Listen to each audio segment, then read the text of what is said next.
മറുപടി ബി.ജെ.പിക്ക് നല്ല അസല മറുപടി കൊടുത്തിരിക്കുകയാണ്.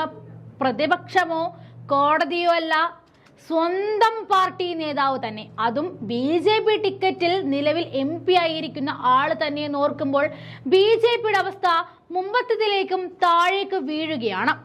ലോക്സഭാ തിരഞ്ഞെടുപ്പിൽ എന്തുകൊണ്ട് വോട്ട് ചെയ്തില്ല, എന്തുകൊണ്ട് പ്രചാരണത്തിൽ പങ്കെടുത്തില്ല എന്നൊക്കെ ചോദിച്ച് നോട്ടീസ് ലഭിച്ചത് അത്ഭുതം തോന്നിയെന്ന മറുപടി കൊടുത്തിരിക്കുകയാണ് മുൻ കേന്ദ്രമന്ത്രിയും നിലവിലെ ഹസാരിബാഗ് MP-യുമായ ജയന്ത് സിൻഹ. 2 പേജിലായിരുന്നു ജയന്ത് സിൻഹയുടെ മറുപടി.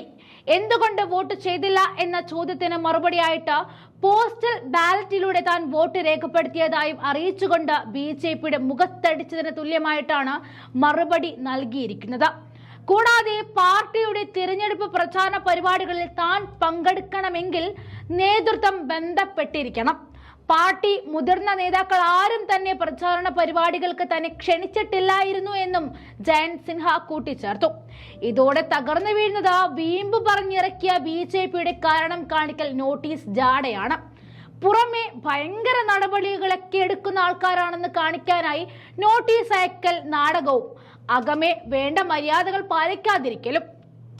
ബി.ജെ.പിയെ സംബന്ധിച്ചിടത്തോളം സിൻഹയുടെ കയ്യിലിരിക്കുന്ന സീറ്റ് മാണിക്യമാണ്.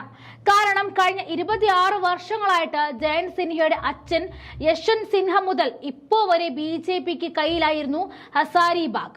2019 തെരഞ്ഞെടുപ്പിൽ 4.79 ലക്ഷത്തിലധികം വോട്ടുകൾക്ക് വിജയിച്ച ഹസാരിബാഗിൽ നിന്നും 2 തവണ MP ആയിട്ടുള്ള അദ്ദേഹം ഇത്തവണ മത്സരിക്കാൻ ഇല്ല എന്നതും മകൻ അശ്വന്ത് സിൻഹ ഇന്ത്യ മുന്നണിക്കൊപ്പം കൂടിയതോടും കൂടി 1998 ശേഷം ഹസാരിബാഗ് മത്സരത്തിൽ സിൻഹ കുടുംബത്തിൽ നിന്നും ആരുമില്ല ബി.ജെ.പിക്ക് തുണ എന്നത് ഇപ്പോഴത്തെ വോട്ടെടുപ്പ് അടയാളപ്പെടുത്തുകയാണ്.